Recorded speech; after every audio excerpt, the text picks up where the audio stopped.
Here we are inside at the Black Wolf Smokehouse, and joining us is the owner, Peter Rack. Thank you so much for having us. Oh, pleasure. Pleasure. So I have to start by asking, how did you get the name for the Black Wolf? Years ago, I used to go hunting with my dad when I was younger, and we went as far north as you can go by road. It's a place called Pickle Crow, and there was nothing up there, but I just saw one black wolf the whole time we were there, and that's kind of stuck in my head. Well, that's awesome. That's very original and something that, means something to you. Oh, yeah, for sure. Yeah. Absolutely. So how long have you been here in Orangeville? We've been here 2 years. 2 years? Yeah, we opened January, but we started working in November, so it's been 2 years here now. So how did you get your focus on barbecue? Well, I'm no chef, but I'm more of a hobbyist. I love barbecuing. I always have. I've cooked ever since I was a little kid, and I just love cooking. I love people enjoying my food. So I decided to take what I know about smoke and bring it to the public kind of thing, and I love it when people come in and enjoy my food. Wonderful. So it's well open for families. You want families to come in and enjoy? Definitely. We do. We're pretty extensive on, like, we do live entertainment twice a week on Fridays and Saturdays. We have bands come in, live bands. So what we try and introduce is come for dinner and stay for the show, and we have a lot of local bands playing. It's a big hit down here. Yeah. Wonderful. And I know that the food and the menu, you focus a lot on bringing things in local. So it's all about supporting everybody locally. We try and do our best when it comes to that. Sometimes you can't, but Understandable. we do it as much as we can, yeah. And we try and diversify our menu so it's not just meat, so we can please everybody. It scares a lot of people away because they don't like barbecue. Right. But we have a ton of options. We have Beet Salads. I was just going to say, I haven't tasted it, but I will be after this interview trying the Beet Salad. Beet Salad is one of my favorite things in the world. So we smoke the beets, and then we make the salad. It's phenomenal. It's mixed with mixed greens. It's very, very popular, and then we put smoked beet chips on it and everything, so it's a little texture on it. Mouth is watering already. Yeah. And then we have a lot of fish options as well. Okay. And we do a blackened catfish. We do a grilled salmon. One of our big hits here is our smoked salmon. We do a hot smoked salmon, which we cure first, like overnight, with salt and sugar, and then we smoke it, and then we serve it to you chilled, and it comes with 6 little crostinis. It's more of an appetizer, Right. but people just love it. Yeah. So, we're going into the kitchen shortly to talk to PJ, but I wanted, you smoke a lot, you smoke more than just meat, obviously. You said the beets and... We do a lot of feature soups of the Okay. day. So we'll do smoked roasted red pepper soup. So we smoke we smoke the peppers, and then we char it, and then we make the soup from it. It's really good. We have some really inventive stuff. He does a dill pickle soup, which is just to die for, Oh, and my goodness. sour cream and onion soup. So I'm going to be hitting up PJ for the dill pickle soup recipe because I've been looking for a good one for a really long time. yeah. So and we're really getting known for our pulled pork. We make all our sauces ourselves. And it's just from years of mixing stuff together and figuring out what works. I've traveled a lot in the South, and the further west you go, the drier and the sweeter the rubs are. Okay. And then if you go closer to the East Coast, they're more tangier and saucier. So I try to come up with something a little bit in between, which I like. Which I think is great because that perfect mixture of, dry to wet, that sort of thing, because some people really don't like to get their fingers sticky. Yeah.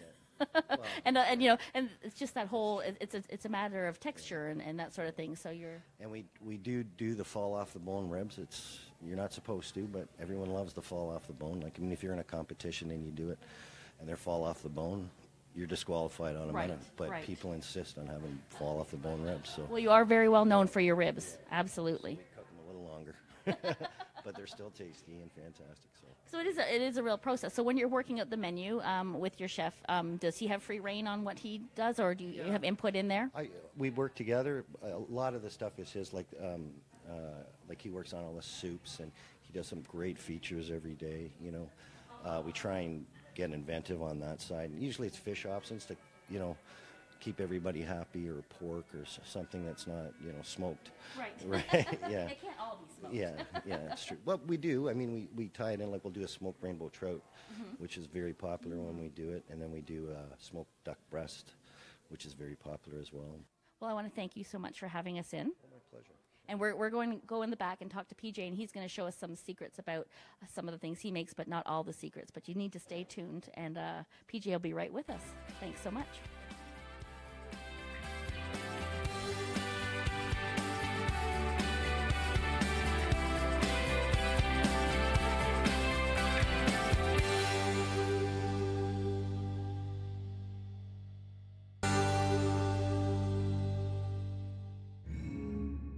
Here we are back in the kitchen where all the magic happens, and I'd like to introduce you to PJ, the chef for Black Wolf Smokehouse. Hi. Hello there, I'm PJ from the Black Wolf Smokehouse. So tell me, PJ, how long have you worked here? I've been here just over a year and a half. Wonderful. And you're going to let us in on a little secret on how you make your very famous ribs. Yes, I will. Yeah. Wonderful. So why don't we get started? Awesome. Sounds Okay. good. All right, so here we have our ribs, and they're smoked in-house. So what we do with them is they're marinated for 24 hours overnight, and they get a smoke process for 4.5 hours, cook time at 247, low and slow, to get the nice fall off the bone ribs. Wonderful.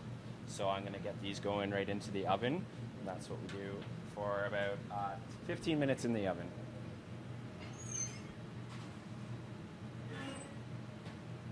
So why don't you tell us while we're waiting? So whereabouts do you get your meat from? I get my meat locally from a local supplier. I work a little bit with Dave the Butcher and also a guy, Bernie Jackson Meats as well. Wonderful. So you look to bring everything in local if possible. I like to use local businesses and support the local Orangeville businesses as much as I can. That's wonderful. That's what we're all about. Yes. We're a fabulous community where we actually really, really support each other locally. Yeah, for sure. Wonderful. So tell me, when you're cooking your ribs, does the recipe remain the same? Does it ever change? The recipe is always consistent. We're all about consistency here. You know, we want to have that fall off the bone, right? Right. So when you're looking for menu items, or you're looking to change anything, not necessarily the ribs, but when you're looking to make menu, so do you get to have full reign? Do you make all the changes and test everything out? Yeah, I have full range of doing that. So I just use my basic culinary skills that I have and creations, and basically put it on the plate and make it look really nice. Well, that sounds like a lot of fun, because I think you get to be creative, and you get to, because you're on your own, you get to try it out before everyone else does, and then you put something on the menu, and then is it featured on the menu, and then decided on whether or not it should stay on the menu? Yeah, a lot of my stuff I like to do, I like to feature it and then see if it works, and if the customers, if it's a really big seller, that's going to be a menu item that I really kind of focus on. Wonderful. So I would assume that seasonally you change things too, like you would add some more fall items for the fall and winter menu? Yeah, going into the, yeah, absolutely. Like going into the summer, we would definitely do more salads and stuff like that. Even though we are like a smokehouse, we don't always focus on the meats. We do other items as well going in. So correct me if I'm wrong, the focus really is barbecue though. That is correct, yes. Which I have to tell you, I'm so excited, because one of my favorite dishes, my husband will attest to, is ribs. And I'm sure I don't make them anywhere close to how PJ makes them. Well, while we're waiting for these delicious ribs to cook, there's always something that goes with the ribs. There's always a side. And I think a side can break your dish sometimes too. Am I right? Yeah, that is absolutely right, yeah. So what are you going to make for us today? So today we're going to do our a side of smoked mac and cheese. All right. So Well, this is actually how it's done. I'm going to show you. wonderful. So basically what we do is we start with a little bit of cream in the pan, heat it up, and we take our bechamel that we make in-house, and that is with the smoked cheddar cheese that we also do in-house. Okay. So we put it right into the pan like that. That looks very creamy. Yes, it is. That's what we're actually going for. And it smells delicious already. And then our smoked cheddar here that we actually smoke right in-house. Just a little bit of that.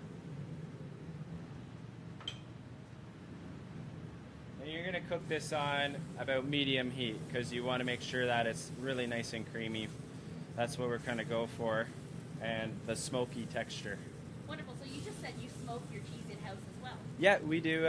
We smoke all the cheeses. We have cheddar cheese, fontina, Parmesan, and I also get that locally as well. So, That's absolutely wonderful. all right. So we just bring this to a light boil.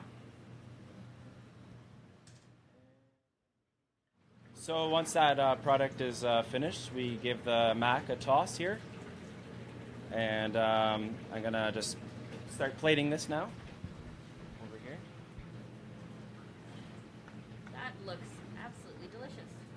But it's not done yet, is it? No, it's not quite done yet. So what we're going to do is, as soon as I plate this here, we're going to top it off with some breadcrumbs and some more of our smoked cheddar. Wonderful. And then it goes into the oven? Yeah, and then it goes right into the oven for about 5 minutes to get that nice and cheesy texture all melted there. Well, we are getting ready to see the next application to the ribs. I'm getting more and more excited as we go along. My mouth is watering. So PJ's going to let us watch him while he preps the ribs to get ready for service. Yeah, wonderful. Sure. So this is the final step. What we do is, after they come out of the oven, we put them onto the grill here for about 3 minutes on the grill to get what we're trying to look for is a really nice char on there, and then we're going to glaze it with our homemade barbecue sauce that we do here. Wonderful. And so were you the chef that came up with the barbecue sauce for these ribs? Yeah, actually, it's just my own recipe that I use here. Wonderful. So we're seeing the process, but we're not getting the secret ingredients, right? Yes, correct. And that's understandable too. So on any given day, this is probably one of your biggest moving products? Yeah, it's probably one of our top sellers, absolutely. The ribs and the brisket are pretty equal. So wonderful. Well, I'll let you get to getting back to the ribs. But so, I mean, how many pounds of ribs do you think you go through in an average week? Oh, in an average week, we go through, that's a good question. Probably we could go through 15 one week to all the way up to 30 pounds of ribs. It depends on the day, right? Right. And the focus here is always barbecue, right? So let's let PJ get to work and see what the finished product's going to look like shortly.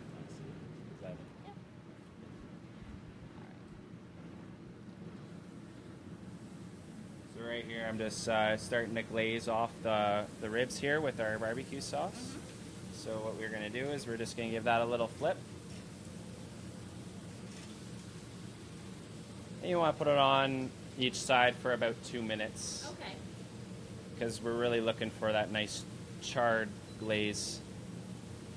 Wonderful. And do you flip it a couple times and do this a couple times, or is it just one? Yeah, I just do one flip over, and then I quarter turn it, and then I do it on the final last side on the final side. Sorry. Wonderful.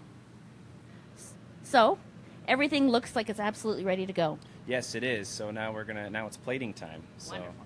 We're gonna transfer the ribs off onto the dish here, and they go on like that. I have to say, those look absolutely scrumptious. They're very tender. Yes. So is that a full rack of ribs? This is our full rack order. Yes. Okay. We can also just get like a half rack as well, which is just one single. We Okay. use a Louisiana style cut here, so the ribs are actually really big here. Wonderful. So then we need to add our side. Yes, and we can't forget about Yeah. the sides. So mac and cheese is looking good here. That's the kind of texture you're kind of looking for here. Is nice and creamy and golden brown. Oh my gosh. Now this, I have to tell you, is one of my favorite comfort foods. Mac and cheese and ribs. You can't go wrong. No, you can't. So we're just going to finish it off here with a little bit of green onions and some local micro greens here. And that's the finished product. Ribs and mac and cheese. The ultimate comfort food.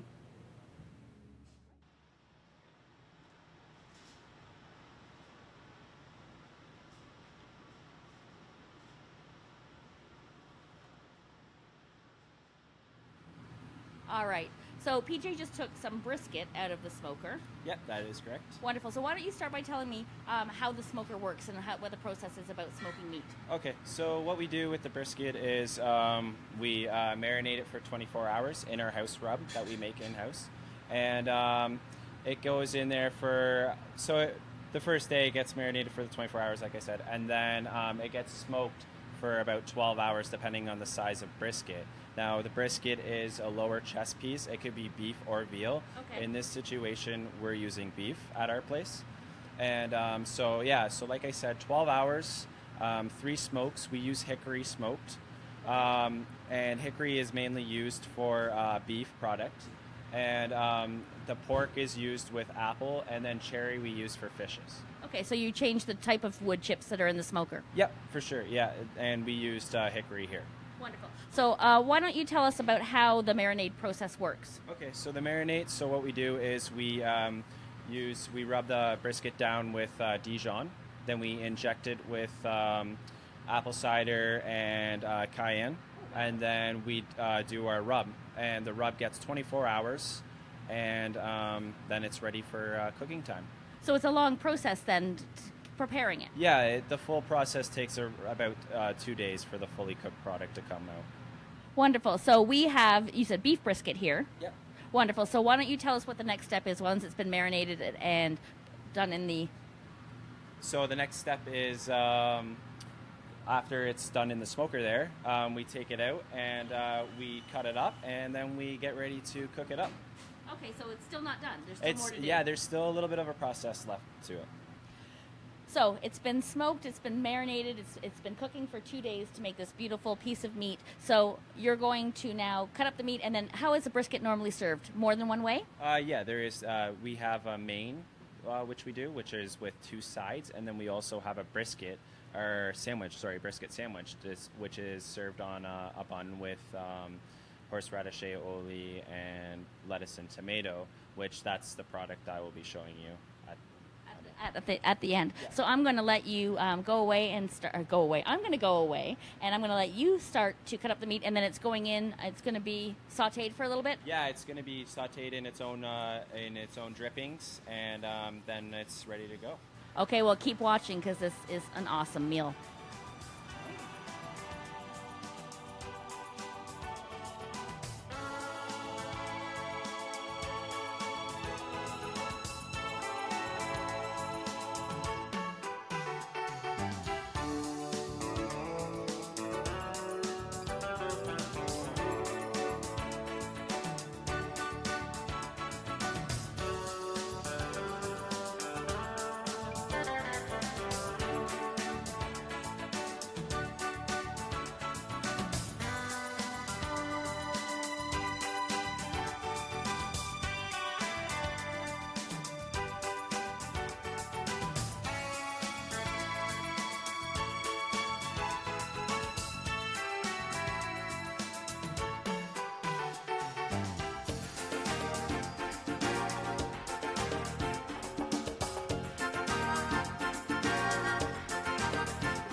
I just want to thank PJ for letting us come into his lovely kitchen to show us how some of these lovely dishes are made. So thank you very much for having us in.